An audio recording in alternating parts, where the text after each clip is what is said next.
put the hay from the grass mower into this large old pot, and so it's easy for them to eat it from it, and they don't spread it around.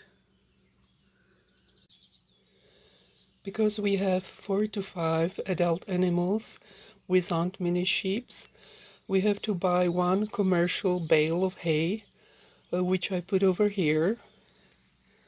But now it's empty, because if we have the hay from the grass mower, sheep always prefer it. Why? Probably because our garden is a meadow full of different plants and flowers, and so it's much more tasty for them.